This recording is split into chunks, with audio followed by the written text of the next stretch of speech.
Drama की starting में हम यहाँ पर रैंडन और जी को देखते हैं, जहाँ पर वो दोनों कार में थे एंड यहाँ पर रेडियो पे न्यूज़ चल रहा था, जहाँ पर शीन के बारे में न्यूज़ बताया जा रहा था। एंड गुस्से में आकर रैंडन उस न्यूज़ को बंद कर देती है एंड जी से बोलने लग जाती है कि क्या एक पल के लिए तुम उस शीन को भूल नहीं सकते हो। एंड यहाँ पर जी को गुस्सा आ जाता है। वो कहते कि काश मैंने अपनी लाइफ में तुम्हें नहीं बल्कि शीन को चूज़ किया होता तो आज मेरी लाइफ तुम्हारी जैसी ख़राब नहीं होती। ये बात सुनकर रैंडन को बड़ा बुरा लगता है एंड यहाँ पर वो उसे बोलने लग जाती है कि आखिर मैंने तुम्हारी लाइफ में क्या बिगाड़ कर रखा है। मैंने अपनी मेडिकल वाली चीज़ों को गिव अप कर दिया ताकि मैं यहाँ पर तुम्हारे म्यूज़िकल ड्रीम को परस्यू कर पाऊँ और तुम्हें सपोर्ट कर पाऊँ, और तुम सारी चीज़ों का ब्लेम मुझ पर डाल रहे हो। जी कहता है कि हाँ सही कहा तुमने, तुम मेरी लाइफ में हो, इस वजह से मैं यहाँ पर हमारे म्यूज़िकल ड्रीम को भी परस्यू नहीं कर पा रहा हूँ। एंड यहाँ पर वो गुस्से में आकर तेज़ी से कार को चलाने लग जाता है। रैंडन यहाँ पर उसे ऐसा कुछ करने से मना कर रही थी, ये कहते हुए कि ये बहुत डेंजरस हो सकता है। बट यहाँ पर जी का ध्यान सिर्फ शीन पर ही होता है। वो गुस्से में आकर अपनी वेडिंग रिंग को निकाल कर फेंकने लग जाता है और इतने में यहाँ पर उनकी टकरार एक छोटे से टेम्पो से हो जाती है। वो तो और बहुत ज़ोर की टकरार होती है जिस वजह से यहाँ पर वो दोनों वहीं पर बेहोश हो जाते। बट फिर हम यहाँ पर एक वेडिंग सीन को देखते जहाँ पर हम रैंडन और जी को देख रहे होते हैं। उस समय का टाइम तो पॉज हो गया था और टाइम यहाँ पर वापस से पास में आ रहा था, जहाँ पर रैंडन और साथ ही साथ जी को कुछ समझ नहीं आ रहा था कि आखिर वो दोनों इस दिन पर वापस कहाँ पहुँच गए जबकि उनकी वहाँ पर वेडिंग हुई थी। यहाँ पर जो होस्ट होता है वो एक दूसरे को रिंग बनाने के लिए कहता है, बट यहाँ पर जी को समझ आ जाता है कि उसका शायद से रीबर्थ हुआ है, तो फिर वो इस मौके को नहीं गंवाना चाहता, भले ही ये कोई सपना क्यों ना हो। एंड यहाँ पर वो होस्ट का माइक लेकर सभी गेस्ट को माफ़ी मांगते हुए वहाँ से जाने के लिए कहता है, ये कहते हुए कि आज की वेडिंग कैंसिल हो चुकी है। और तो यहाँ पर वो समझ जाती है रैंडन कि इसका भी रीबर्थ हुआ है, जहाँ पर जी को सारी बातें याद है। जी यहाँ पर रैंडन से कह देता है कि मैं तुम्हारे साथ शादी नहीं कर सकता, मैं अपनी लाइफ पार्टनर के साथ जा रहा हूँ जिससे कि मैं लव करता हूँ। एंड वो तुरंत ही यहाँ पर शीन के पास जाने के लिए निकल पड़ता है। पर रैंडन यहाँ पर और भी ज़्यादा खुश हो जाती है कि अब इस लाइफ में वो अपनी लाइफ को बड़े अच्छी तरीके से जिएगी, जो कि वो लास्ट टाइम नहीं कर पाई थी। एंड यहाँ पर वो अपने ड्रीम्स को परस्यू करने के लिए निकल पड़ती है। फिर इसके बाद में हम कुछ समय बाद यहाँ पर रैंडन को देखते हैं जो कि बहुत ही होनहार डॉक्टर बन गई होती है। एंड यहाँ पर उसी कलीग उसे कंग्रेचुलेट कर रही थी वर्ल्ड रिकॉर्ड को ब्रेक करने के लिए, क्योंकि इसने इतनी ज़्यादा एकदम बारीकी से करने वाली सर्जरी को बहुत जल्दी निपटा दिया है। रैंडन कहते कि थैंक यू, बट ये सारी चीज़ें तुम सब के बिना पॉसिबल नहीं थी, और ऐसे भी ऑपरेशन में कौन सा वर्ल्ड रिकॉर्ड होता है, यहाँ पे मेरा पेशेंट अच्छे से ठीक हो जाए वही मेरे लिए बहुत बड़ी बात है। फिर इसके बाद में यहाँ पर रैंडन को टेक्स्ट आ जाता है स्कूल रियूनियन का, जहाँ पर वो एकदम सिंपली ड्रेस होकर चली जाती है। पर यहाँ पर उसके हर एक क्लासमेट बड़े अच्छे से एकदम रॉयल जैसे ड्रेसअप होकर आए हुए थे।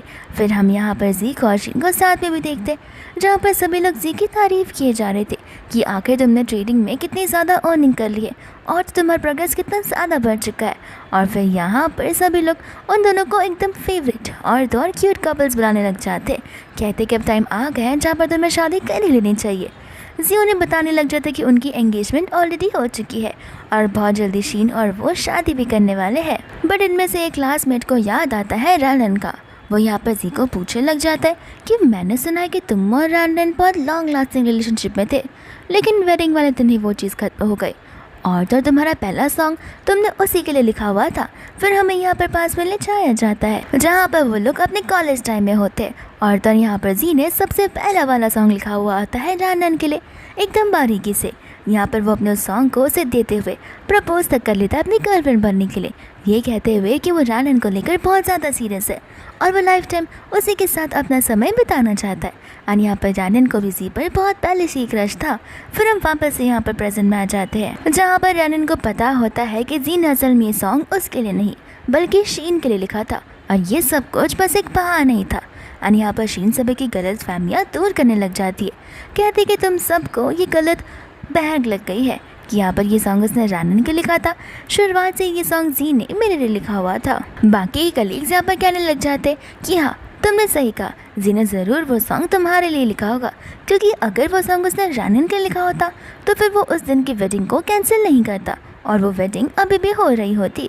बाद में यहाँ पर उन सब की नज़र रैंडन पर पड़ने लग जाती है। बाद में यहाँ पर शीन जो होती है वो रैंडन को बहुत ज़्यादा ही जज करने लग जाती है। ये कहते हुए कि उसका ड्रेसिंग सेंस कितना ज़्यादा पेल और पुअर है। बाकी के लोग भी यहाँ पर ये चीज़ नोटिस करते हैं एंड जानन को बोलने लग जाते कि आज तो मैं समझ नहीं आ रहा, आज हमारे स्कूल का रीयूनियन है और हम सभी को देखो, हम लोग कितने फैंटास्टिकली ड्रेस होकर आए हैं, पर तुम तो ऐसे आ गई होगी जैसे यहाँ के स्टाफ बिना ड्रेस करती हो। यहाँ पर उन सभी को क्या ही पता हो कि जानन यहाँ पर अर्जेंट सर्जरी कर आई है, तो उसके पास यहाँ पर कपड़े बदलने का तक समय नहीं होता। कुछ लोग तो यहाँ पर ये भी कहने लग जाते हैं कि लगता है जब से जी ने तुम्हारे साथ ब्रेकअप किया है और उस शादी को ख़त्म किया है, तब से तुम अपने आप को ही खो चुकी हो, और ऐसा रूमर्स भी फैला हुआ है कि तुम अपनी लाइफ में कुछ कर भी नहीं पा रही हो। जी भी यहाँ पर रानन को हाय बोलने लग जाता है, ये कहते हुए कि तुम्हें मुझे मिले हुए बहुत ज़्यादा समय हो गया, लेकिन तुम ज़रा से भी नहीं बदली हो। तुम वही रानन हो जो हमेशा सिर्फ प्रोग्रेस पाने की कोशिश करती है, लेकिन प्रोग्रेस आज तक उसे कभी मिल ही नहीं पाया है। बाद में यहाँ पर शीन रानन का साइड लेने लगती है और बोले बनने का नाटक करती है, कहती है कि जाने पे धोना, अक्सर यहाँ पर हर किसी की लाइफ सेम थोड़ी ना होती है। कोई लाइफ में बहुत ज़्यादा स्ट्रगल करता है क्योंकि उनके पास स्किल्स तो होते ही नहीं है, इस वजह से ये लोग सक्सेसफुल नहीं हो पाते हैं। फिर बाद में यहाँ पर शीन जो होती है रानन को समझाने लग जाते कि देखो, हम वुमन है और सजना संवारना हमारा काम है, अगर हम अच्छे से नहीं रहेंगे तो फिर कोई मैन हमें चूज़ नहीं करेगा और हमारे साथ शादी कैसे करेगा। तो फिर तुम चाहो तो फिर मैं यहाँ पर मेरे कॉस्मेटिक्स और कुछ पुराने कपड़े तुम्हें दान दे सकती हूँ। और ये बोलते यहाँ पर सभी लोग उस पर हंसने लग जाते हैं। फिर बाद में यहाँ पर उसके क्लासमेट्स शीन के हाथ में एक वॉच को नोटिस करते हैं और साथ साथ उसकी ड्रेस भी, जो कि बहुत ज़्यादा एक्सपेंसिव और डिज़ाइनर ड्रेस होती है। तो फिर यहाँ पर शीन सभी को बताने लग जाती है कि हाँ, ये गिफ्ट मुझे यहाँ पर जी ने दी है, और जी तो पता ही है कोई सस्ते मस्ते गिफ्ट थोड़ी ना मुझे देता है, वो हमेशा मुझे डिज़ाइनर बैग्स, डिज़ाइनर वॉचेस और डिज़ाइनर कपड़े ही दिलवाता है। यहाँ पर जब शीन ये सारी बातें बोल रही होती तो न जाने क्यों जी यहाँ पर थोड़ा नर्वस बैठा हुआ था। बाद में सभी लोग बैठकर लंच करने लग जाते हैं, जहाँ पर जानन का ये फेवरेट मोमेंट होता है क्योंकि सर्जरी के टाइम पे उस बेचारी ने कुछ खाया ही नहीं था। जी यहाँ पर जानन के पास चला जाता है और तो यहाँ पर वो उसे चेक देने लग जाता है, साथ साथ वो उसके रहन सहन को चेंज करने के लिए बोलता रहता है जॉब को भी। यहाँ पर रन उसे बोलने लग जाती है कि तुम्हारा सर क्या पत्थर पर लगा था या तुम्हारा दिमाग ख़राब हो गया है। फिर बाद में हमें यहाँ पर पास का सीन बताया जाता है, जहाँ पर जानन अपने कॉलेज को पास कर चुकी थी, वो भी हाई स्कोर के साथ, और तो यहाँ पर उसे सबसे बड़े मेडिकल कॉलेज में एडमिशन मिल गया था और वो ज़्यादा बहुत खुश हो गई थी। इतने में यहाँ पर जी आ जाता है जो कि उसे अपने म्यूज़िकल ट्यूशन के बारे में बताने लग जाता है। एंड यहाँ पर उसका जो ट्यूशन होता है वो जानन के मेडिकल स्कूल से एकदम अपोजिट था। एंड इसी मौके पर जानन यहाँ पर अपनी इस ड्रीम को छोड़कर जी का साथ देने के लिए उस एरिया में चली जाती है। यहाँ पर जी अपनी गिटार की प्रैक्टिस कर रहा था। इतने में वहाँ पर रानन आ जाती है, जहाँ पर जी रानन को अपने गिटार के बताने लग जाता है कि ये गिटार जो है अब पुराना हो चुका है और इसके कॉर्ड्स भी टूटने लग गए। तो फिर मैंने आज स्टोर में एक न्यू गिटार को देखा था, अगर तुम मेरे साथ चलना चाहोगी तो। जानन यहाँ पर समझ जाती है कि जी चाहता है कि वो उसे एक गिटार गिफ्ट कर दे, बट यहाँ पर जानन के पास खुद पैसे नहीं होते। तो फिर वो ठान लेती है कि यहाँ पर वो ढेर सारे पार्ट टाइम जॉब करेगी और उसके गिटार के लिए पैसे जमा कर लेगी, बट इसमें 1 मंथ तो लग ही जाएंगे। तो यहाँ पर वो उसे 1 मंथ बाद चलने के लिए कहती है, जहाँ पर नलायक जी को गुस्सा आ जाता है। वो कहता है कि अब बस भी करो, तुम चाहती नहीं हो कि मैं अपने म्यूज़िक वाले करियर में अच्छे से कुछ चीज़ें परस्यू कर पाऊँ, इस वजह से तुम बहाने ढूंढती रहती हो। एंड यहाँ पर वो अपना पुराना गिटार भी पटक कर वहाँ से चला जाता है। फिर हम वापस यहाँ पर प्रेजेंट में आ जाते हैं, जहाँ पर जी रानन से कह रहा होता है कि ऐसी वैसी बातें करना बंद करो, यहाँ पर मैं तुम्हारी हेल्प करने की कोशिश कर रहा हूँ, ये पैसे को लो और अपनी लाइफ ढंग से जियो, क्योंकि मैं नहीं चाहता कुछ चंद पैसों की वजह से यहाँ पर तुम अपनी लाइफ पर गिव अप कर दो और कुछ ऐसा वैसा कर बैठो। सभी लोग यहाँ पर आपस में बात कर रहे होते कि आखिर जी ये कौन सी बात कर रहा है, क्योंकि यहाँ पर कोई भी बात उन्हें समझ ही नहीं आ रही थी कि आखिर जी यहाँ पर रानन को लेकर इतना कंसर्न क्यों है। दूसरी यहाँ पर रानन उस चेक को लेने से मना कर देती है, ये कहते हुए कि मैं किसी स्ट्रेंजर के सामने से पैसे नहीं लेती हूँ या फिर उनके दिए हुए चीज़ें भी नहीं रखती हूँ। ये बात सुनकर यहाँ पर जी को गुस्सा आ जाता है और वह चेक को बड़े ज़ोर से टेबल पर पटक देता है, जहाँ पर सभी गेस्ट की नज़र उन पर चली जाती है। और यहाँ पर शीन भी दौड़ते हुए आती है, कहते कि क्या हुआ, तुम इतना इम्पल्सिव क्यों हो रहे हो, सभी गेस्ट यहाँ पर तुमसे डर रहे हैं। जी यहाँ पर रानन से पूछ रहा होता है कि तुमने मुझे एक स्ट्रेंजर कहा, आखिर कौन सा एंगल से यहाँ पर मैं तुम्हें एक स्ट्रेंजर लग रहा हूँ। फिर वापस से हम यहाँ पर पास में आ जाते हैं, जहाँ पर रात का समय हो रहा था और तो रानन और जी सो रहे थे, जहाँ पर रानन जी से रिक्वेस्ट करने लग जाती है और तो यहाँ पर उसे समझा रही होती कि देखो यहाँ पर हम अपनी एक लाइफ की नई शुरुआत कर सकते हैं अगर हम एक बेबी को जन्म दे तो।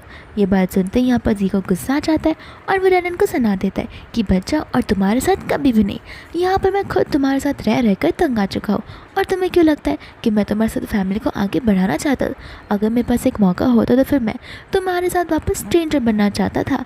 और यही सेम चीज़ यहाँ पर प्रेजेंट वो से कह रही होती है। शीन यहाँ पर आनंद से बोलने लग जाती है कि कोई बात नहीं, अगर तुम्हें पैसे नहीं देने हैं तो फिर मैं यहाँ पर तुम्हारी दूसरे तरीके से हेल्प कर सकती हूँ। ऐसे भी यहाँ पर तुम इन सभी चीज़ों से कैसे जी पाओगी?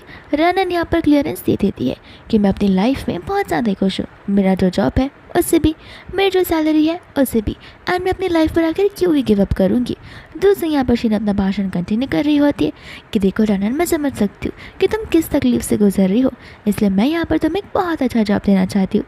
मेरी एक फ्रेंड है जिसने रिसेंटली सैलून को ओपन किया है, तो फिर तुम यहाँ पर एक नेल आर्टिस्ट बन सकती हो और तो और वहाँ पर वो तुम्हें ढेर सारी स्किल्स भी सिखाएगी, जिन स्किल्स को सीख कर तुम यहाँ पर रास्ते पर अपना नेल शॉप भी ओपन कर सकती हो।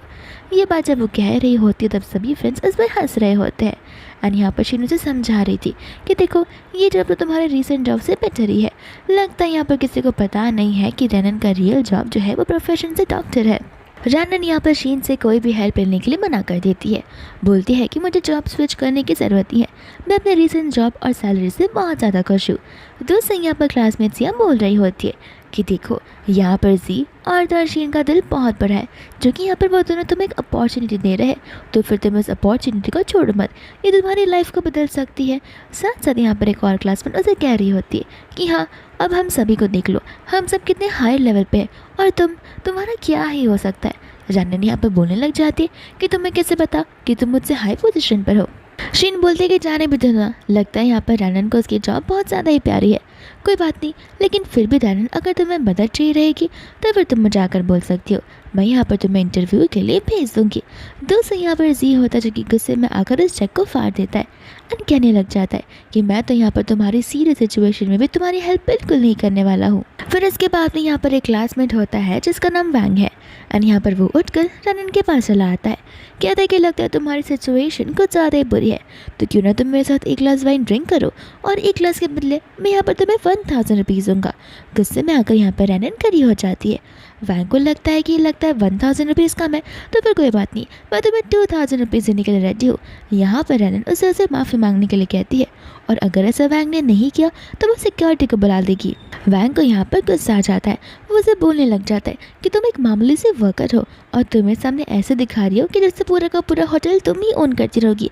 तुम्हारी हिम्मत कैसे होगी, तुम मेरे सामने सिक्योरिटी को बुलाओगी और मुझे यहाँ से बाहर निकलवाओगी, तुम्हें तो सबक सिखाना ही पड़ेगा।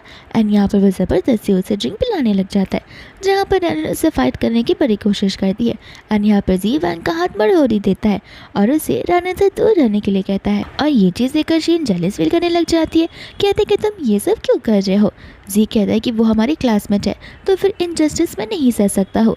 एंड यहाँ पर वैंग मानने लग जाता है कि ये सारी उसी की गलती है, जिससे यहाँ पर शीन को बहुत गुस्सा आ रहा होता है क्योंकि जी यहाँ पर रनन को सपोर्ट कर रहा था और उसके लिए फाइट बैक जो कर रहा था और उसे प्रोटेक्ट भी। बाद में यहाँ पर शीन उन सभी को बताने लग जाती है कि तुम सभी को पता है यहाँ पर VIP फ्लोर पर मिस्टर लियू आए हुए हैं और तो यहाँ पर उसकी वाइफ भी उनके साथ में, और न जाने वो यहाँ पर हमसे मिलने के लिए आ जाए। सभी लोग बाद में यहाँ पर लियो के बारे में बात करने लग जाते। शीन यहाँ पर आनंद से बोलने लग जाती कि तुम्हें तो यहाँ पर मिस्टर लियो के बारे में कुछ पता ही नहीं होगा, क्योंकि क्या है ना, वो बहुत ही ज़्यादा हाई क्लास और रिच इंसान है, तो फिर तुम उसका नाम भी कहाँ तक जानती रहोगी। सभी लोग यहाँ पर लियो के बारे में आपस में बात कर रहे थे कि लियो की एक वाइफ है और तो और उसका कोई तो बच्चा भी है, जहाँ पर किसी भी लोगों ने उसकी वाइफ और उसके बेबी को आज तक देखा तक नहीं है। सभी लोग यहाँ पर मिस्टर लियो की वाइफ से मिलने के लिए कुछ ज़्यादा ही एक्साइटेड हो जाते हैं। दिस से हम यहाँ पर क्यूट से बेबी को देखते हैं जिसका नाम एरिक होता है और यहाँ पर ढेर सारे गार्ड्स आए हुए होते हैं। एरिक यहाँ पर उन गार्ड्स को वहीं पर रुकने के लिए कहता है क्योंकि उसकी मम्मा को हाई प्रोफाइल जैसी हाई फाई चीज़ों का दिखावा करना पसंद नहीं होता है। एंड बाद में यहाँ पर वो उनकी ओर आइए जा रहा था। दूसरा यहाँ पर वैंग होता है जो कि रनन से कह रहा था कि देखो यहाँ पर बिग शॉट यहाँ पर रहने की बिजनेस टाइकून मिस्टर लियो खुद ब खुद यहाँ पर आया है, और अगर तुम्हारी उनकी वाइफ से तकरार भी हो गई तो फिर क्या करना, नील डाउन करना और तो उनसे जॉब मांगने लग जाना। अगर तुम उनकी कंपनी में काम करोगी तो एटलीस्ट मेरे पास डिसेंट जॉब तो होगी। फिर बाद में यहाँ पर एरिक उस इवेंट की ओर आने लग जाता है, जहाँ पर शीन एरिक से पूछने लग जाता है कि बेबी आखिर तुम कहाँ से आए हो और तुम्हें क्या खाने की चल चाहिए। बट यहाँ पर एरिक तुरंत ही अपनी मम्मा के पास चला जाता है, जबकि कोई और नहीं बल्कि रैनन नहीं होती है। एंड यहाँ पर वो अपनी मम्मा रैनन से कह रहा होता है कि आखिर आप कल रात को घर क्यों नहीं आई, मैंने आपको कितना ज़्यादा मिस किया। रैनन यहाँ पर एरिक को समझा रही होती है कि आजकल उनकी सर्जरीज बढ़ती जा रही है, जिस वजह से उसकी मम्मा बिजी हो गई थी, लेकिन वो प्रॉमिस करते कि वो उसे लेकर वैकेशन पर ज़रूर जाएगी। एंड इन दोनों को ऐसा देखकर जी को बड़ा गुस्सा आ जाता है और वो रैनन का हाथ पकड़कर पूछने लग जाता है कि आखिर ये बच्चा है कौन। रैनन यहाँ पर जी को अपना हाथ छोड़ने के लिए कहती है, बट यहाँ पर जी अभी भी उस बच्चे के बारे में पूछ रहा था। दूसरे यहाँ पर एरिक भी उसे मारे जा रहा था, कह था कि मेरी मम्मा को बुली करना बंद करो। एंड यहाँ पर वो उसके पैर में फाइट कर देता है, क्योंकि जी यहाँ पर रैनन का हाथ छोड़ने के रेडी था ही नहीं, जब तक यहाँ पर रैनन उसे एरिक के बारे में कुछ बता ना दे।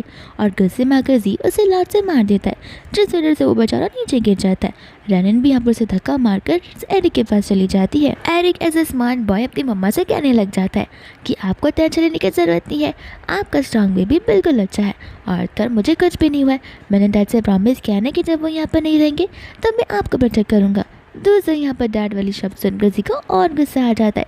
वो कहने लग जाता है कि आखिर ये वाइल्ड बच्चा आया कहाँ से है और ये बार बार तुम्हें मम्मा क्यों बोल रहा है। शीन को यहाँ पर गुस्सा आ रहा होता है, वो जैसे बोल रही होती है कि आखिर इन सब चीज़ों से तुम्हारा क्या मतलब है, वो उसकी लाइफ है, तुम इतने ज़्यादा क्यूरियस क्यों हो रहे हो।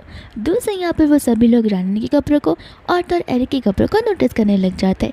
कहते हैं कि रैनन ने यहाँ पर कितने सिंपल कपड़े पहने हुए हैं और एरिक के कपड़े एकदम ब्रांडेड लग रहे हैं। क्या पता यहाँ पर रैनन ने एरिक को यानी कि एक छोटे से बच्चे को एक्टिंग करने के लिए हायर किया हुआ हो। तो उनमें से एक क्लासमेट बोलने लग जाता है कि हाँ ऐसा भी हो सकता है, और क्या पता यहाँ पर वो बच्चे की मदद से जी को जेलस फील करवाने की कोशिश कर रही हो, क्योंकि क्या पता जी और रैनन के बीच में अभी भी फीलिंग्स आ रही हो। ये बात सुनते ही यहाँ पर शीन को बड़ा गुस्सा आ जाता है। दूसरे यहाँ पर रैनन जी से कहते हैं उसके बेटे से माफ़ी मांगने के लिए। जी को यहाँ पर गुस्सा आ जाता है कि आखिर वो इस अनजान छोटे से बच्चे से माफ़ी क्यों ही मांगेगा। दूसरे यहाँ पर वैंग जो होता है रैनन से बोलने लग जाता है कि आज इतने अच्छे मौके पर तुम्हें इतना सारा ड्रामा क्रिएट करने की क्या ज़रूरत है। तुम्हें पता है ना कि तुम्हारा जी का मैटर अलग से है, तो तुम ना बाद में ही सब करो। और ऐसे भी ये बच्चे को क्यों इन सारी चीज़ों में तुम घसीट रही हो। सभी लोग यहाँ पर सोचने पड़ जाते हैं कि सचमुच यहाँ पर रैनन मिस्टर लियो की वाइफ हुई तो, लेकिन ऐसा पॉसिबल ही नहीं है और तो ये बच्चा उनका हो ही नहीं सकता है। वो सारे के सारे गार्ड्स उनके आगे पीछे घूमते रहते हैं, तो अगर हम यहाँ पर इन्हें इतना सुना रहे तो वो गार्ड्स आकर यहाँ पर उनकी मदद ज़रूर करते, बट वो लोग ऐसा कर ही नहीं रहे। यानी कि इनका स्टेटस अभी भी बहुत ज़्यादा लो है और ये बच्चा सिर्फ नाटक के लिए लाया गया है। दूसरे यहाँ पर वैंग बोल रहा होता है कि देखो ये तुम्हारे पास बहुत बुरा मौका है और मुझे लगता है कि तुमने किसी नॉर्मल इंसान के साथ ही शादी की होगी जो कि शायद से ही मंथ का 10,000 कमाता होगा। मुझे तुम्हारी लाइफ के लिए बहुत ज़्यादा बुरा लग रहा है। दूसरे यहाँ पर एरिक को गुस्सा आ जाता है। वो उस अंकल को यानी कि वैंग को बोलने लग जाता है कि ये मेरी मम्मा है और मेरे डैड का नाम मिस्टर लियो है, और तुम्हारी हिम्मत कैसी हुई मेरी मम्मा और मेरे डैड के बारे में ये सारी बातें करने की। लगता तुम्हें पता नहीं कि मेरे मॉम डैड है कौन और मेरे डैड यहाँ पर चाइना के सबसे रिचेस्ट इंसान है। इस बात को सुनते ही यहाँ पर वैंग हंसने लग जाता है और साथ साथ सभी लोग भी। और यहाँ पर वो लोग कह रहे होते हैं कि तुमने तो इस बच्चे को बड़ी अच्छे से स्क्रिप्ट को रटवा दिया है, उसे हर एक शब्द पता है जो कि उसे यहाँ पर बोलने हैं। रैनन यहाँ पर उन सभी को एरिक से माफ़ी मांगने के लिए कहती है। एरिक भी यहाँ पर साफ साफ बोल देता है कि अभी के अभी यहाँ पर मेरी मम्मा से भी माफ़ी मांग लो, वरना मेरे डैड तुम्हें बिल्कुल नहीं छोड़ने वाले हैं। वो तुम्हें यहाँ पर इस कंट्री में रहने का मौका तक नहीं देंगे। दोस्तों यहाँ पर वैंग जो है एरिक को बोलने लग जाता है कि देखो तुम कितने ज़्यादा छोटे हो, तुम एक काम करो मुझे ग्रैंडपा बुलाओ। यहाँ पर रैनन भी एरिक को समझाने लग जाते कि हाँ तुम इस मोटे अंकल को ध्यान से देख रहे हो, ये कितने ज़्यादा फैट है और इनके बाल भी झड़ते जा रहे हैं और बहुत जल्दी ये गंजे हो जाएंगे, तो फिर ये तुम्हारे ग्रैंडपा जैसे तो दिखेंगे। एंड यहाँ पर सभी लोग बाद में हंसने लग जाते हैं। दोस्तों यहाँ पर वैंग को इन सारी चीज़ों से गुस्सा आ जाता है, तो विफर उठकर एरिक को थप्पड़ मारने वाला था, बट यहाँ पर रैनन उसका हाथ पकड़कर उसे ज़ोर से थप्पड़ मार देती है। तो वो गुस्से में रैनन को मारने आया था, बट यहाँ पर जी रैनन को प्रोटेक्ट करने के लिए आ जाता है। वैंग कहता है कि आखिर तुम उसका साइड क्यों ले रहे हो। जी कहता है कि तुम्हें तो थप्पड़ डिजर्व ही करते हो। जी यहाँ पर रैनन से कह रहा होता है कि देखो यहाँ पर तुम मुझे साइड से एक्सप्लेन कर दो, इसके बाद मैं यहाँ से तुम्हें और इसे जाने दूंगा और ये दोनों को कुछ हो भी नहीं पाएगा, इस बात की गारंटी मैं लेता हूँ। रैनन यहाँ पर उसे कहती थी कि आखिर तुम कौन होते हो मेरी लाइफ में इंटरफेयर करने वाले, और आखिर मैं तुम्हें किस चीज़ का एक्सप्लेनेशन दूँ। मैं बस इतना चाहती हूँ कि यहाँ पर तुम मेरे बेटे से माफ़ी मांग लो और सारी चीज़ें तुम्हें क्लियर हो जाएंगी। शीन यहाँ पर रैनन को वहाँ से जाने के लिए कहती है, दूसरे यहाँ पर एरिक बोलने लग जाता है कि तुम ही हो ना जिसने मेरी मम्मा को बुली करना शुरू किया था। जी यहाँ पर एरिक से कह रहा होता है कि वो तुम्हारी मॉम नहीं है। फिर इतने में यहाँ पर ढेर सारे बॉडीगार्ड्स आ जाते हैं, जहाँ पर एक और हैंडसम इंसान आता है और उस इंसान को देखती सभी की आंखें खुली की खुली रह जाती है। एंड शीन भी यहाँ पर उस इंसान पर चांस मारने की कोशिश करने वाली थी, और वो इंसान कोई और नहीं बल्कि हमारे डैनन का हस्बैंड ही होता है, जिसका नाम लियो है। और लियो कोई और नहीं बल्कि जाने का रिचेस्ट इंसान है।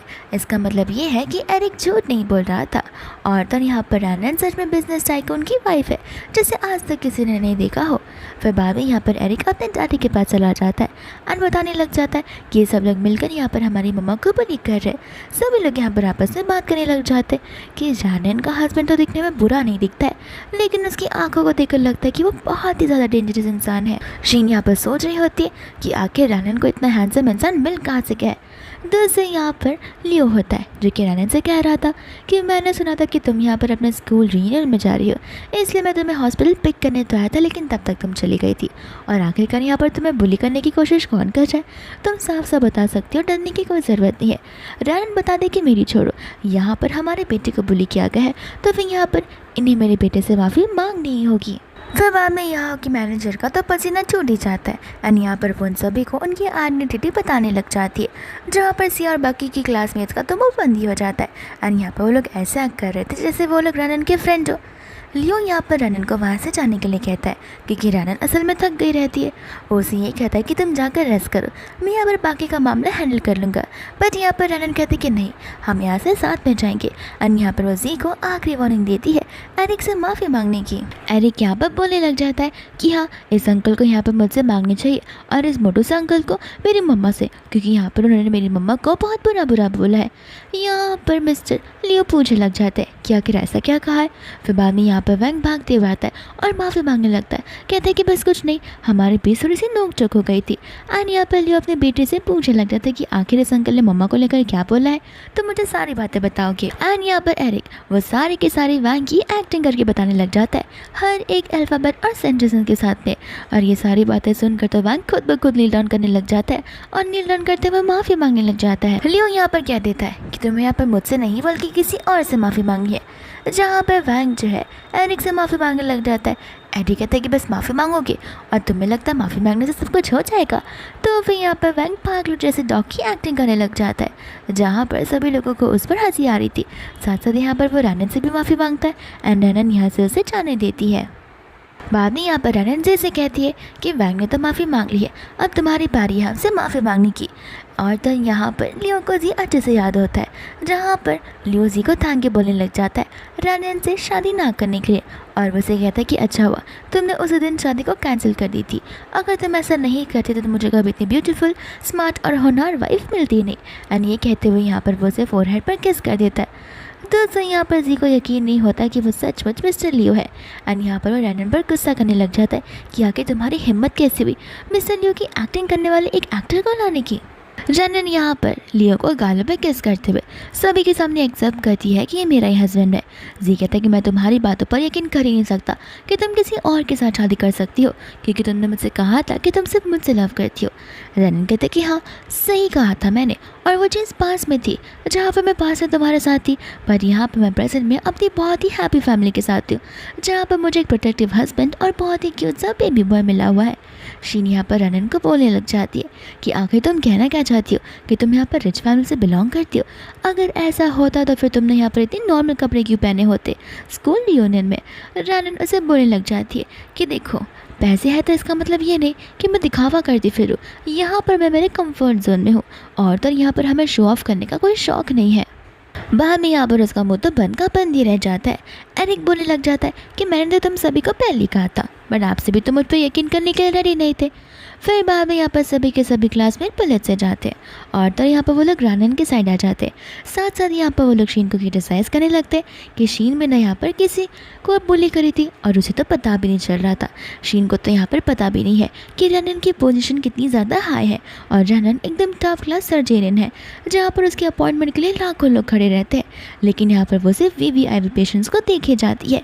एंड इस बात को सुनकर जी शॉक हो जाता है एंड कहता है कि तुम डॉक्टर बन चुकी हो। एंड यहाँ पर उन्हें बताने लग जाता है कि हाँ, यहाँ पर एक टॉप क्लास हॉस्पिटल के टॉप 1 सर्जरियन है। इस बात को सुनकर जीके और शीन के होश ही उड़ जाते। शीन को इतना जेलस फील हो रहा होता और उसका ईगो तो बहुत हर्ट हो रहा था। दूसरा यहाँ पर रनन थक गई थी तो वो लियो को अपने साथ घर चलने के लिए कहती है और वो लोग वहाँ से चले जाते, जहाँ पर जी भी उनके पीछे जाने वाला था। बट यहाँ पर शीन उसे रोक लेती है, कहती कि अगर तुमने उसका पीछा किया तो फिर मैं बहुत गुस्सा हो जाऊँगी। जी कहता है कि मैं आके तुम्हें एक्सप्लेन कर दूंगा और वो वहाँ से चला जाता है। शीन का गुस्सा और भी ज़्यादा बढ़ जाता है कि यहाँ पर ये शादी मेरे साथ करने वाला है और दिल में अभी भी ये रनन को लेकर चल रहा है। दोस्त यहाँ पर रनन और लियो जा रहे होते हैं, जहाँ पर लियो अपना जैकेट उतार कर रनन को देने लग जाता है। और तो यहाँ पर एरिक अपने ऐसे मॉम डैड को देखकर बहुत खुश हो रहा होता है। इतने में यहाँ पर जी आ जाता है, जहाँ पर रनन लियो को वहाँ से कार में बैठने के लिए कहती है एरिक के साथ। And as a good husband Leo को पता होता है कि रनन अपने आप के लिए फ़ाइट कर सकती है, तो फिर यहाँ पर वो सब अपना पर्सनल स्पेस देते हुए कार में एरिक के साथ जाकर बैठ जाता है। जी यहाँ पर पूछने लग जाता है कि आखिर मिस्टर लियो ही क्यों और तुम दोनों मिले कैसे। रनन यहाँ पर उसे बताने लग जाती है कि मैंने यहाँ पर मेरी मदर इन लॉ का सर्जरी किया हुआ था और हमें यहाँ पर पास के सीन में ले जाया जाता है, जहाँ पर लियो और रनन के बीच में सिर्फ एक डॉक्टर और पेशेंट का रिलेशन होता है। एंड यहाँ पर वो लियो की मॉम का ट्रीटमेंट कर रही होती है, जहाँ पर लियो बहुत ज़्यादा टेंस था। एंड वो बाहर आकर उसे रियश्योर करती है कि उसकी मॉम की जो सर्जरी है वो एकदम परफेक्ट गई है एंड उसकी मॉम बहुत जल्दी ठीक हो जाएगी। एंड यहाँ पर इसी चीज़ों की वजह से लियो का दिल रनन पर आ जाता है, जहाँ पर हम कुछ दिन बाद रनन को अपने गार्डन एरिया में अकेले लंच करते हुए देखते हैं। एंड तभी वहाँ पर लियो आ जाता है। रनन यहाँ पर लियो को देखकर सरप्राइज हो जाती है। लियो कहता है कि अब क्या ही करे, आप इतना ज़्यादा बिजी हो कि मैं आपको यहाँ पर डिनर पे इनवाइट कर भी नहीं सकता, तो मैंने सोचा कि क्यों ना मैं यहाँ पर आ जाऊँ आपके फ्री टाइम में। और तो यहाँ पर लियो ने उसके लिए फ्लावर ऑफ बुके भी लाया होता है, जहाँ पर रनन उसे कह रही होती कि तुम क्या नॉर्मली लड़कियों को ये सारी चीज़ें दिया करते हो। लियो कहता है कि नहीं, नॉर्मली तो नहीं, लेकिन सिर्फ स्पेशल लड़कियों को जो कि तुम और मेरी मॉम हो। ये सुनकर यहाँ पर रनन हंसती है, बोलती कि फ्लर्टिंग के साथ साथ तुम बिजनेस भी बड़े अच्छे से कर लेते हो। बाद में यहाँ पर लियो जो है अपने दिल की बातें रनन को बोलने लग जाता है कि आखिर वो रनन के लिए क्या फील करता है। वो कहता है कि मैं जानता हूँ कि तुम ऑलरेडी यहाँ पर बहुत हाई पोजीशन पर पहुँच चुकी हो, तुम्हारे पास बहुत सारी चीज़ें हैं जो कि यहाँ पर मुझे तुम्हें प्रोवाइड करनी चाहिए, लेकिन कोई बात नहीं, अब इक्वलाइजेशन का ज़माना आ चुका है, लेकिन मैं यहाँ पर अपनी आगे की लाइफ को तुम्हारे साथ स्पेंड करना चाहता हूँ। रनन यहाँ पर कहने लग जाती कि मैं कितनी भी पोजीशन पे क्यों ना पहुँच जाए, मैं तुम्हारे से हाई पोजीशन पर नहीं जा सकती हूँ। और ये बात लाइफ स्पेंड करने की, तो मुझे तुमसे कुछ सवाल जवाब करने हैं। लियो बोलता है कि ये तो बड़ी अच्छी बात है, कोई प्रोजेक्ट स्टार्ट करने से पहले मैं यहाँ पर ढेर सारा सवाल पूछता हूँ, तो फिर ये तो हमारी लाइफ का सवाल है, तो तुम जितने सवाल पूछना चाहो पूछ सकती हो।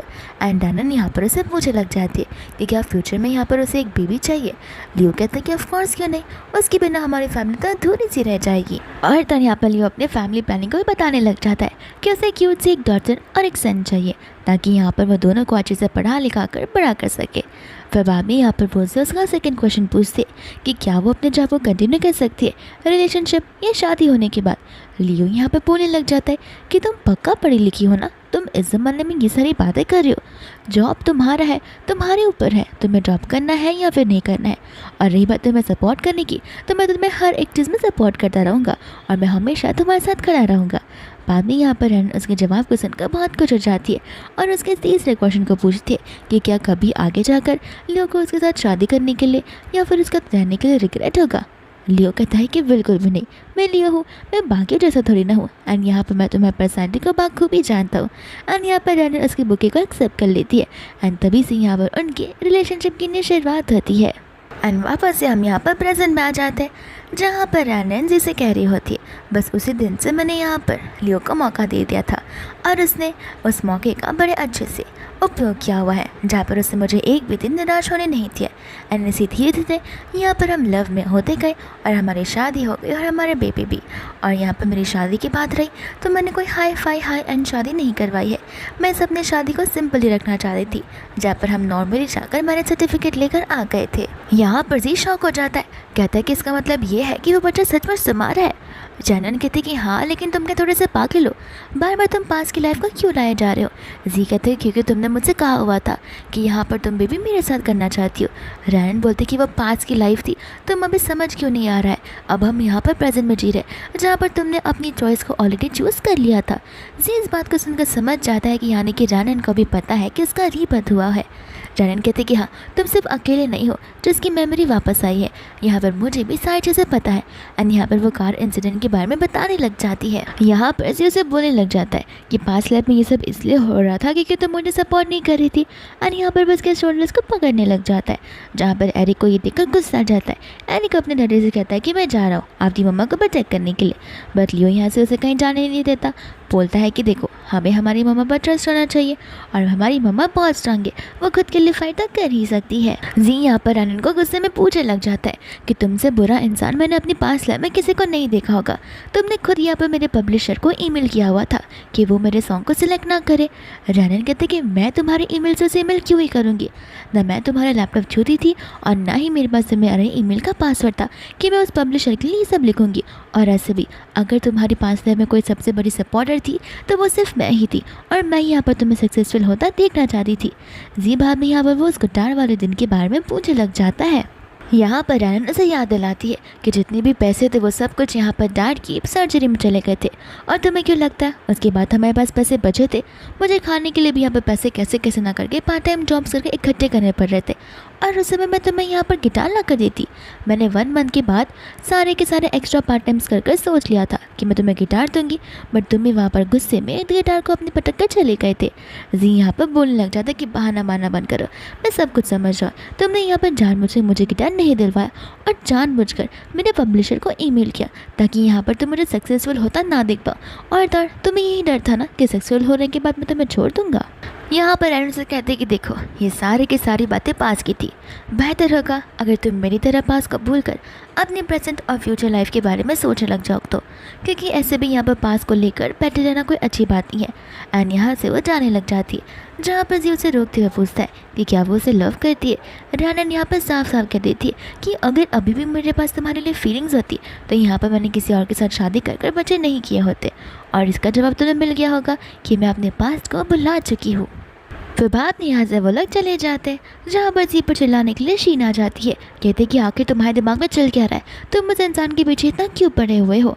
एंड यहाँ पर जी शीन पर चिल्लाने लग जाता है कि मुझे सच सच बताना मेरे पब्लिशर को ईमेल किसने किया था। एंड यहाँ पर जो शीन होती है वो नर्वस हो जाती है, कहती है कि पब्लिशर को ईमेल किसने किया था, उसी ने किया होगा, मैंने थोड़ा ना किया होगा, तुम क्या मुझ पर डाउट कर रहे हो। जी कहते हैं कि मैंने एक बार भी नहीं कहा कि किसने किया था, मैं बस इस पर तुमसे कन्फर्मेशन लेना चाहता हूँ क्योंकि वो चीज़ रैनन ने की ही नहीं है। वो कहते कि हाँ अगर उसे नहीं किया तो फिर तुम मुझ पर क्यों शक कर रहे हो, तुम्हें क्यों लगता है कि ये सारी चीज़ें मैं करूँगी। और मुझे लगता है जानबूझकर रैनन ने तुम्हें कहा होगा कि ये सब कुछ मैंने किया है। सिंह यहाँ पर साफ साफ कह देता है कि रैनन ने तुम्हारा नाम एक बार भी नहीं लिया है, जो कि यहाँ पर तुम उसका नाम बार बार बीच पे लाए जा रही हो। बाद में यहाँ पर जी को पास की बात याद आने लग जाती है, जहाँ पर रैनन कुछ ज़्यादा ही रो रही थी। एंड वो वही दिन होता है जहाँ पर जी ने उसे फेस ऑफ किया था अपने ईमेल को लेकर, और तो यहाँ पर सारा का सारा ब्लेम रैनन पर लगा दिया था। रैनन यहाँ पर बहुत ही ज़्यादा रोए जा रही थी और जैसे पूछ रही थी कि आखिर तुम्हारे पास क्या प्रूफ है कि वो मेल्स मैंने भेजे। जी कहता है कि शीन ने मुझे सब कुछ बता दिया है और रैनन को इस बात से और भी ज़्यादा रोना आ जाता है। वो जी को बोलने लग जाती है कि मैं और तुम यहाँ पर 10 साल से साथ में, एंड तुम यहाँ पर शीन की बात पर यकीन कर रहे हो। फिर हम वापस से प्रेजेंट में आते हैं, जहाँ पर जी को समझ आ जाता है कि पास्ट लाइफ में वो सिर्फ एक गलती थी और रैनन ने ये सब कुछ किया नहीं था, उनके बीच में मिसअंडरस्टैंडिंग हो गई थी। फिर इतने में यहाँ पर उनके बाकी के क्लासमेट्स आ जाते हैं और तो यहाँ पर वो लोग जी को और रैनन को कंपेयर करने लग जाते हैं। जी यहाँ पर उन्हें कुछ भी बोलने से मना कर देता है, तो वो लोग कहते हैं कि देखो जी अब तुम्हारे पास शीन है तो फिर तुम्हें यहाँ पर अपनी पास्ट लाइफ रैनन को भूल जाना चाहिए कि तुम्हारे पास जो कुछ भी था अब वो पुरानी लाइफ में था, यानी कि ये सारी चीज़ें इस लाइफ की पास की बात है। तुम अब यहाँ पर अपने फ्यूचर को लेकर सोचना चाहिए। जी यहाँ पर उन पर गुस्सा करने लग जाता है एंड सभी लोग यहाँ पर शीन से कहने लग जाते हैं कि लगता है यहाँ पर जी तुम्हारी बात को समझने के लिए राजी नहीं है। और तो उसने सामने से यहाँ पर रैनन के साथ में शादी को तोड़ा हुआ था, लगता है अब यहाँ पर ये बहुत ही ज़्यादा रिग्रेट करने वाला है, क्योंकि रैनन की पोजीशन को देखो और जी की। दूसरे यहाँ से जी जा रहा होता है तो शीन उसे गुस्से में रोकने लग जाती है, जहाँ पर जी शीन को धक्का मार देता है और इधर यहाँ पर उसकी टकरार एक कार से होने वाली थी, बट इसके पहले यहाँ पर जी उसे अपनी ओर खींच लेता है, जहाँ पर वो बच जाती है। एंड यहाँ पर जी उसे साफ साफ कह देता है कि मैं यहाँ पर ब्रेकअप चाहता हूँ। ये सुनकर शीन बौखला जाती है, कहते कि मैं तुम्हारे साथ ब्रेकअप नहीं करने वाली हूँ। जी कहते कि देखो तुम्हें करना है या ना करना है मुझे इससे कुछ फ़र्क नहीं पड़ता, लेकिन मैं अपने डिसीजन पर फर्म रहने वाला हूँ। शीन यहाँ पर उसे समझा रही होती, लेकिन जी के दिमाग में बस एक ही चीज़ चल रही थी कि ये मेल ज़रूर यहाँ पर शीन ने डाला होगा, सारा का सारा ब्लेम रैनन पर लगाकर, ताकि मेरे और रैनन के बीच में झगड़ा हो जाए। रैनन यहाँ पर नेक्स्ट डे अपने ऑफिस में होती है, जहाँ पर शीन आ जाती है अपने रिपोर्ट्स को लेकर। और तो यहाँ पर रैनन से बोलने लग जाते कि तुम यहाँ क्या कर रही हो। शीन बोलते कि मैं यहाँ पर एज अ पेशेंट आई हुई हूँ और तो यहाँ पर मुझे हार्ट की प्रॉब्लम है। तो फिर यहाँ पर रैनन उससे पूछने लग जाते कि आखिर उसे हार्ट में कैसा फील हो रहा है। शीन उसे बताने लग जाती कि उसे हार्ट में बहुत पेन होता है और ऐसा लगता है कि जैसे कोई उसके हार्ट में चाकू डाल रहा हो। तो फिर रैनन यहाँ पर उसे मेडिसिन प्रिस्क्राइब करने लग जाती है और कुछ रिपोर्ट्स भी जो उसे निकलवाने होंगे। ये चीज़ सुनकर यहाँ पर उसे गुस्सा आ जाता है और शीन उसे बोलने लग जाती है कि तुम इतना जल्दी चीज़ें कैसे बता सकती हो, तुम्हें क्या लगता है कि तुम कोई एक्सपर्ट हो। मैं यहाँ पर इन सारी चीज़ों के लिए तुम पर केस भी कर सकती हूँ। तो फिर यहाँ पर रैनन उसे एक पेपर के ऊपर नंबर लिख कर देती है। शीन को यहाँ पर कुछ समझ नहीं आता। रैनन बोलते कि मैं तुम्हारे काम को आसान कर रही हूँ, ये यहाँ के दिन का नंबर है जिसे तुम कंप्लेन कर सकती हो। शीन को यहाँ पर गुस्सा आ जाता है और वो गुस्से में आकर उसके सभी फाइल्स को फेंकने लग जाती है। बट यहाँ पर रैनन कुछ करती नहीं है। शीन को समझ नहीं आ रहा होता कि आखिर रैनन उसे रोक क्यों नहीं रही है। तो फिर यहाँ पर वो उसके कंप्यूटर को उठाने वाली थी। इतने में यहाँ पर रैनन सिक्योरिटी को कॉल कर बुला लेती है, ये कहते हुए कि एक पेशेंट है जब यहाँ पर उसे परेशान कर रही है। और खुद ब खुद यहाँ पर शीन अपने आप को थप्पड़ मारती हुई नीचे गिर जाती है एंड चिल्ला कर सभी को बुलाने लग जाती है, ये कहते हुए कि डॉक्टर यहाँ पर मुझे हैरास कर रही है और मुझे बुली भी। साथ साथ यहाँ पर जी भी आ जाता है जो कि शीन को ऐसी हालत में देखकर चौंक जाता है और तो यहाँ पर शीन सी को बताने लग जाती है कि वो क्या है ना, इस लाइफ में यहाँ पर तुम मुझसे नहीं मिले हो। तो फिर गुस्से में आकर यहाँ पर उससे मुझे थप्पड़ मारा है, ये कहते हुए कि मैंने तुम्हें उससे छीन लिया, प्लीज़ मेरी मदद करो। जी यहाँ पर रैनन से पूछने लग जाता है कि क्या जो शीन बोल रही है वो सच है। इतने में यहाँ पर सिक्योरिटी गार्ड भी आ जाता है एंड यहाँ पर शीन सिक्योरिटी गार्ड को बोलने लग जाती है कि यही वो इंसान जिससे मुझे थप्पड़ मार कर नीचे गिराया और मुझे बुली करने की कोशिश की है। रैनन बोलते कि जितना बोलना है बोल लो, मेरे पास एविडेंस है। शीन बोलते कि इससे बड़ा एविडेंस और क्या हो सकता है, मेरे गालों पर थप्पड़ों के निशान। एंड यहाँ पर सभी के सभी पेशेंट्स एक एक करके इकट्ठा होना शुरू कर देते हैं। तो फिर यहाँ पर जी शीन को उठाता है। शीन को लग रहा था कि जी उसकी बहुत फिक्र कर रहा है, तो वो उसे जाकर चिपकने लग जाती है, बट यहाँ पर जी उसे धकेल देता है। बाद में यहाँ पर शीन सभी को स्टोरी बताना शुरू कर देती है कि ये मेरा फियांसे है और तो यहाँ पर मेरा फियांसे और इस डॉक्टर के बीच में पहले रिलेशनशिप था जहाँ पर मेरे फियांसे ने इससे ब्रेकअप कर लिया था और इसी चीज़ का बदला आज ये इंसान मुझसे निकाल रही है। यहाँ पर जी रैनन को कुछ बोलने के लिए कहता है। सभी के सभी जो भी पेशेंट्स होते हैं वो यहाँ पर रैनन पर चिल्लाने लग जाते हैं कि तुम अपनी पावर्स का गलत इस्तेमाल कर रही हो, हमें अभी के अभी यहाँ पर प्रूफ बताओ वरना हम तुम्हें इस हॉस्पिटल से निकाल सकते हैं। सिक्योरिटी गार्ड यहाँ पर सभी को समझा रहा होता है कि डॉक्टर ऐसा नहीं कर सकती है, वो बहुत ही ज़्यादा काइंड हार्टेड इंसान है। पर यहाँ पर शीन सिक्योरिटी गार्ड को बोलने लग जाती है कि तुम इसी हॉस्पिटल में काम करते हो ना, तो फिर तुम इसी हॉस्पिटल की डॉक्टर का साइड लोगे, आखिर तुम यहाँ पर मेरा साइड क्यों ही लोगे। दोस्तों यहाँ पर जी को बड़ा अच्छा लग रहा होता है कि रैनन ने यहाँ पर जी के लिए शीन को मारा हुआ है, तो उसे लग रहा था कि अभी भी यहाँ पर रैनन को उसके लिए फीलिंग्स है। रैनन बोलते कि लगता है यहाँ पर मुझे तुम्हें हर एक बात बोलने के लिए केस करना ही होगा। एंड यहाँ पर वो अपने फ़ोन में से सीसीटीवी का फुटेज दिखाने लग जाती है, जिस चीज़ को देखकर यहाँ पर तो शीन के होश ही हो जाते क्योंकि आती सबसे पहले यहाँ पर उसने वही चेक किया था, बट उसने यहाँ पर डेस्क पर देखा ही नहीं था कि एक सीसीटीवी वहीं पर लगा हुआ है। यहाँ पर शीन उससे फ़ोन खींचे जा रही थी, बट यहाँ पर जी उसे दूर कर देता है। शीन बोलते कि तुम्हें यहाँ पर मेरा साइड लेना चाहिए। जी बोलते कि सबसे पहले यहाँ पर तुम मुझे मेरा बॉयफ्रेंड या फियांसे बुलाना बंद कर दो क्योंकि हमारा ब्रेकअप ऑलरेडी हो चुका है। एंड यहाँ पर जी रैनन के साइड आ जाता है जहाँ पर उसे फुटेज बताने के लिए कहता है। एंड सभी लोग यहाँ पर उस फुटेज को देख रहे होते हैं और कहने लग जाते कि ये लड़की तो बड़ी चालाक निकली। यहाँ पर शीन चिल्ला रही होती कि ये सब सच नहीं है। इतने में यहाँ पर लियो आ जाता है, कहता है कि कोई बात नहीं शीन, मेरे लॉयर्स और मेरे पुलिस सारी के सारी सच्चाई का पता लगा ही लेंगे। बाद में यहाँ पर लियो रैनन के पास चला आ जाता है उसे प्रोटेक्ट करने के लिए और तब यहाँ पर वो अपने असिस्टेंट को ऑर्डर दे देता है कि जाओ जाकर मेरे टॉप क्लास लॉयर को बुलाओ यहाँ पर, या फिर एक काम करो उसे सीधा पुलिस स्टेशन भेज देना और हर जो कुछ भी हुआ उसका सीसीटीवी फुटेज और उसका ऑडियो क्लिप उन्हें बता के रख देना और यहाँ पर जिन जिन चीज़ों पर केस बनता रहेगा उन सारी चीज़ों पर केस बना देना और साथ साथ इस लड़की को भी वहाँ पर लेकर चले जाना और इस लड़की के डैड के साथ में हमारे जितने भी कॉपरेशन हैं उन्हें तुरंत ही ख़त्म करवा देना। ये बात सुनते ही यहाँ पर शीन उसे माफ़ी मांगने लग जाती है और यहाँ पर लियो साफ साफ कह देता है कि मुझसे माफ़ी मांगा कुछ फ़ायदा नहीं है, तुमने यहाँ पर जिसे बुली किया था वो सब करने से पहले सोचना चाहिए था। फिर बाद में यहाँ पर शीन जो है रैनन से माफ़ी मांगती है कहते हुए कि ये सब चीज़ें मैं वापस नहीं दोहराऊंगी, बस तुम एक बार और मुझे माफ़ कर दो। रैनन यहाँ पर कहने लग जाती है कि तुम्हें ये सारी चीज़ें मुझे बुली और मुझ पर इल्ज़ाम लगाने से पहले सोचने चाहिए थे। मैंने तुम्हें यहाँ पर वार्निंग भी दी थी, पर तुम खुद ही यहाँ पर मेरी बात सुनने के लिए रेडी नहीं थी। तो फिर यहाँ पर तुम्हें तुम्हारे कर्मों की सज़ा भुगतनी होगी और तुम यहाँ पर अपना हार्ट मुझे दिखाने आई थी। बेहतर होगा अगर हार्ट के बदले तुम अपना ब्रेन का एक बार चेकअप करवा लो। तो फिर बाद में यहाँ से पुलिस लोग उसे लेकर जा रहे होते, जहाँ पर शीन जोर से चिल्ला कर जी से मदद मांग रही थी। जी यहाँ पर साफ साफ कह देता है कि ये बखेड़ा तुमने खड़ा किया है तो इसे साफ भी तुम ही करोगी और रिस्पॉन्सिबिलिटी भी तुम ही लोगी। फिर भी यहाँ पर वो सिक्योरिटी गार्ड उसे लेकर जा रहे थे, जहाँ पर वह जी के पास आकर उसे बहुत प्लीज़ करने लग जाती है।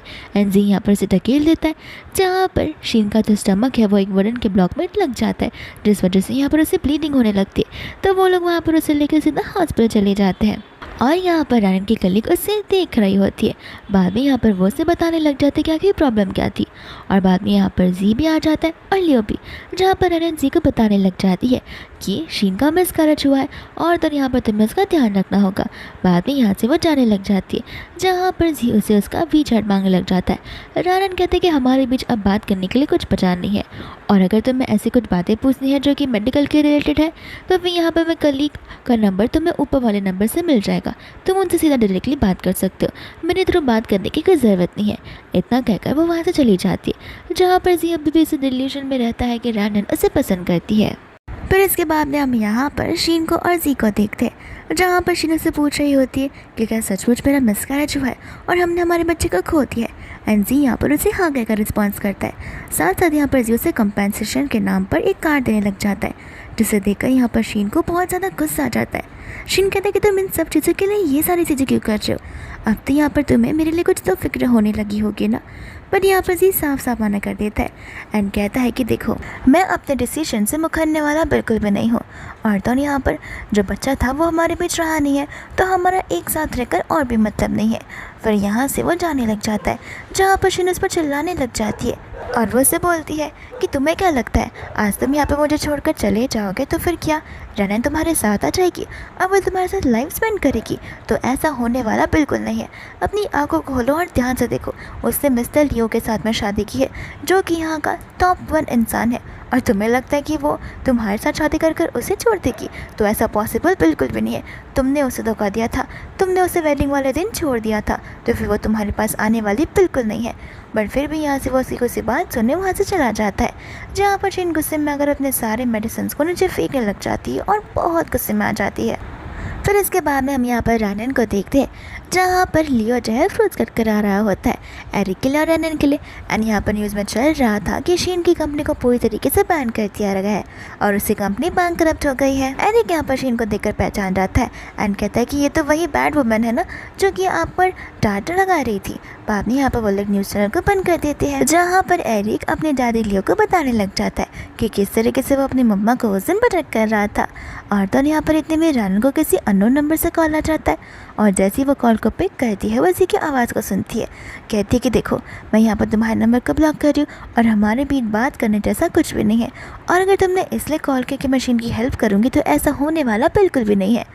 बाद में यहाँ पर हम जी को देखते जो कि बहुत ही ज़्यादा खांस रहा होता है एंड यहाँ पर रैनन को लग रहा था कि शायद से वो सिक है, तो वो उसे इस बारे में पूछने लग जाती है एंड जी बताने लग जाता है कि मैं आज ही हॉस्पिटल गया था अपना फुल बॉडी चेकअप करवाने के लिए, जहाँ पर मुझे पता चला है कि मुझे लंग कैंसर है और क्या तुम मुझसे एक बार बस मिल सकती हो? रैनन से कहती है कि ठीक है, कल यहाँ पर हॉस्पिटल में अपने रिपोर्ट्स लेकर आ जाना। दूसरा यहाँ पर एरिक अपने मम्मा से बात कर रहा होता है बट यहाँ पर लियो से कहता है कि मम्मा भी फ़ोन पर है, उन्हें बात करने दो, हमें मॉम को भी अपना पर्सनल टाइम देना चाहिए। फिर बाद में यहाँ पर रैनन उस कॉल के बारे में बताने लग जाती है, जहाँ पर लियो से कुछ भी नहीं पूछता है एंड इतने में एरिक को नींद आती है तो फिर वो लोग सोने के लिए चले जाते हैं। रैनन यहाँ पर बेडरूम में होती है, जहाँ पर वो लियो से पूछती है कि तुम्हारे पास कोई क्वेश्चन नहीं है जो तुम्हें मुझे पूछना है? लियो कहता है कि नहीं, मुझे तुम पर पूरा भरोसा है, लेकिन पूछने के अलावा मेरे पास करने के लिए बहुत कुछ है। एंड यहाँ पर उनके बीच में मेकआउट हो जाता है, जिसके बाद में हम यहाँ पर नेक्स्ट डे रैनन को अपने कैबिन में देखते हैं एंड वहाँ पर जी उसे मिलने के लिए आ जाते हैं, जहाँ पर रैनन उसे उसके रिपोर्ट दिखाने के बोलती है। यहाँ पर रैनन जब रिपोर्ट्स देख रही होती है तो फिर जी को यहाँ पर पास्ट लाइफ की बातें याद आती है, जहाँ पर जी बड़े पैशनेटली गिटार को बजाते हुए एक सॉन्ग को गा रहा होता है। एंड यहाँ पर रनन उसके सॉन्ग को सुन रही थी। जी यहाँ पर रनन से पूछने लग जाता है कि मेरा इतना बड़ा ड्रीम है एक बहुत अच्छा म्यूज़िक प्रोड्यूसर बनने का, लेकिन तुमने आज तक तुम्हारे ड्रीम के बारे में बात नहीं की है। तुम्हारा कोई ड्रीम नहीं है क्या? रनन यहाँ पर अपने ड्रीम के बारे में उसे बताती नहीं है, लेकिन यहाँ पर मम्मी वो यही बात कह रही होती है कि मेरा ड्रीम भी यहाँ पर एक डॉक्टर बनना है और नंबर 1 सर्जरियन। लेकिन अगर मैंने ये करने के पीछे चली गई तो फिर यहाँ पर मैं तुम्हारे लिए पैसे कैसे अर्न कर पाऊँगी, और पार्ट टाइम जॉब्स के साथ साथ इतना पढ़ाई करना बहुत ज़्यादा मुश्किल बन जाता है। फिर हम वापस यहाँ पर प्रेजेंट में आ जाते हैं, जहाँ पर इसी को समझ आ रहा था कि गलतियाँ यहाँ पर सारी उसी की थी। यहाँ पर रनन के पास ढेर सारा टैलेंट था, मगर उसने उसके टैलेंट को नज़रअंदाज कर दिया। लेकिन जब यहाँ पर उसने जी को छोड़ा तब उसके टैलेंट बड़े उभर कर बाहर आया है, जहाँ पर रनन एक कंप्लीट डिफरेंट पर्सन बन चुकी है। तो उसे यहाँ पर रनन उसे बता रही होती कि आखिर उसे कौन कौन सी चीज़ें करनी चाहिए और इमीडिएटली हॉस्पिटलाइज हो जाना चाहिए। यहाँ पर जी मना कर देता है। रनन कहती कि देखो मैं एक डॉक्टर हूँ, मेरा काम है तुम्हें सजेस्ट करना, तुम्हें मेरे सजेशन को लेना है नहीं लेना है वो तुम्हारे ऊपर है। इतना कहकर वो जाने चलक जाती है। कहते कि मैं तुम्हारी खाली फॉर्मेलिटीज़ करने में हेल्प कर सकती हूँ। दूर से यहाँ पर जी को पास की बात याद आती है, जहाँ पर वो लोग जी का चेकअप करवाने के लिए गए होते एंड जी को यहाँ पर तेज़ बुखार था। तो फिर रनन उसे डॉक्टर के पास चलने के लिए कहती है, बट वो मना कर देता है, ये कहते हुए कि घर पे मेडिसिन है ना, मैं उसे ले लूँगा, मुझे यहाँ पर टाइम वेस्ट नहीं करना। बट रनन को पता होता है कि उसे यहाँ पर इंजेक्शन से डर लगता है, जिस वजह से यहाँ पर वो ज़बरदस्ती उसे डॉक्टर के पास लेकर जा रही थी। एंड हम वापस यहाँ पर प्रेजेंट में आ जाते हैं, जहाँ पर जी समझ जाता है कि रनन अब पुरानी वाली रनन नहीं रही है। दोस्तों यहाँ पर जी रनन से रिक्वेस्ट करने लग जाता है कि प्लीज़ वो उसे एक और मौका दे। एंड इतने में हम यहाँ पर लियो को देखते जो कि बाहर की ओर खड़ा होता है। वो अंदर की ओर आने वाला था, लेकिन उन दोनों को बात करता देख वो बाहर ही वेट करता है। यहाँ पर जी जो था वो रनन से माफ़ी मांग रहा था, साथ साथ एक मौका भी। बट यहाँ पर रनन उसे साफ साफ मना कर देती है, ये कहते हुए कि तुम्हें अपनी अकल को ठिकाने पर लगा नहीं होगा। मैं यहाँ पर तुम्हें कितनी बार समझाऊंगी कि वो सारी चीज़ें पास्ट लाइफ की बातें थी, अब की नहीं। जो तुम बार बार यहाँ पर मुझे माफ़ी मांगने के लिए कह रहे हो या फिर मुझे यहाँ पर जान से निकल कह रहे हो, और मैं तुम्हारे लिए फील कुछ भी नहीं करती हूँ। जी यहाँ पर से कह रहा होता है कि देखो मैं अग्री करता हूँ कि पास्ट लाइफ में यहाँ पर सारी की सारी गलतियाँ मेरी थी, और तुम्हें यहाँ पर एक बेबी भी चाहिए था ना, हम यहाँ पर ढेर सारे बच्चों को जन्म देंगे। रनन यहाँ पर उसे साइको बनाने लग जाती है, और तो यहाँ पर जी उसे माफ़ी मांगते उसके हाथ को जोर से प्रेस करता है। एंड तभी यहाँ पर लियो भाग कर आ जाता है, कहता है कि तुम क्या थोड़े से पागल हो, उसका हाथ तुम्हें पता भी है कि कितना ज़्यादा इंपॉर्टेंट है और तुम उसके हाथ को यहाँ पर ठेस पहुँचाने चले हो। बाद में यहाँ से वो लोग जाने लग जाते हैं, जहाँ पर जी उसे रोकने लग जाता है। कहता है कि आखिर इस इंसान में ऐसा क्या खास है कि तुमने यहाँ पर उसे चूज़ किया मेरे बदले। और तो यहाँ पर गुस्से में आकर लियो जी को मार देता है, जहाँ पर रनन टेंशन में आ जाती है। जी कहता है कि देखा तुम अभी भी यहाँ पे मेरी फिक्र करती हो, मुझे लव करती हो, इस वजह से जब इसने मुझे मारा तो तुम्हारे दिमाग में टेंशन आ गया। रनन कहते कि हाँ टेंशन तो आया, लेकिन तुम्हारे लिए नहीं। एंड यहाँ पर लियो से बोलने लग जाते कि प्लीज़ इसे मारो मत, अगर यहाँ पर तुम्हें कुछ हो गया तो तुम्हारे हाथ भी ख़राब हो सकते हैं। एंड यहाँ पर जी का पोपट हो जाता है। फिर बाद में हमें यहाँ पर पास के स्ट्रगल्स को दिखाया जाता है, जो कि रनन का और लियो को होता है। एंड यहाँ पर रनन बड़ी ही मेहनत से पढ़ाई कर रही होती है अपनी हायर स्टडीज़ के लिए। एंड यहाँ पर लियो एकदम अच्छे से उसकी देखभाल कर रहा होता है, और आज तक उसने यहाँ पर उसकी किसी चीज़ को लेकर कोई कंप्लेन नहीं की, हर बार उसे सपोर्ट ही किया। एंड हम वापस से प्रेजेंट में आते हैं, जहाँ पर रनन जी से साफ साफ कह देती है कि तुम अपने आप को यहाँ पर उससे कंपेयर ना करो तो बेहतर होगा, क्योंकि तुम दोनों के बीच में कंपैरिजन तो है ही नहीं। लियो बहुत अलग है और तुम बहुत अलग हो। फिर बाद में यहाँ पर रनन अपने कैबिन में होती है, जहाँ पर उसके लिए किसी ने बुके भिजवाया था, साथ साथ एक नोट भी। एंड इस नोट में यहाँ पर सॉन्ग लिखा हुआ होता है, जिसे देखकर वो समझ जाती है। नित्य में वहाँ पर जी आ जाता है गिटार लेकर, और तो यहाँ पर उसे कहता है कि देखो अभी भी हमारे पास मौका है। लेकिन यहाँ पर रनन उसे साफ साफ मना कर देती है। जी इस बार यहाँ पर अपनी मॉम को लेकर आया था रनन को परस्यू करने के लिए। रनन यहाँ पर उसकी मॉम से कह देती है कि आप एक वुमेन हो मेरी तरह, तो आपको समझ आ रहा होगा कि आखिर मैं क्या कहना चाहती हूँ। इस इंसान ने मुझ पर चीट किया है, और तो और इस इंसान ने मेरे साथ रहने के लिए रिग्रेट किया है, तो फिर मैं वापस इस इंसान को अपनी लाइफ में कैसे ला सकती हूँ। और मैं ऑलरेडी शादीशुदा हूँ, जहाँ पर मैं अपनी फैमिली में बहुत ज़्यादा खुश हूँ। बाद में यहाँ से आंटी उसे लेकर वहाँ से चली जाती है, जहाँ पर रनन एक आखिरी बार से मिलने आई होती है, क्योंकि जी के पास अब जीने के लिए ज़्यादा दिन बचे नहीं थे। फिर बाद में यहाँ पर जी उसे माफ़ी मांगने लग जाता है। रनन कहती कि मैं तुम्हें माफ़ तो कर दूँगी, होगी। लेकिन रही बात एक चांस की, तो मैं तुम्हें बस बताना चाहती हूँ, लाइफ हमें यहाँ पर एक और चांस दे तो देती है, लेकिन उन चांस का अच्छे से उपयोग करना हमें आना चाहिए। फिर बाद में यहाँ से वो चली जाती है, जिसके बाद हम यहाँ पर ठीक 1 ईयर के बाद का सीन देखते हैं। एंड यहाँ पर रैनन अब्रॉड से अपनी हायर स्टडीज़ कर वापस लौटी हुई होती है, जहाँ पर उसे पिकअप करने के लिए उसका फेवरेट हस्बैंड लियो और उसका क्यूट सा बेबी एरिक आए होते हैं। एंड यहाँ पर रैनन अपनी इस अच्छे से फैमिली को देखकर बहुत खुश हो जाती है कि यहाँ पर लाइफ ने जी को और रैनन को उन दोनों को इक्वल मौके दिए थे। लेकिन यहाँ पर उन दोनों को इक्वल मौके मिलने के बावजूद भी दोनों की सिचुएशन अलग थी, दोनों की एंडिंग अलग थी। एंड यहाँ पर इसी हैप्पी फैमिली के साथ यहाँ पर हैप्पी एंडिंग हो जाती है।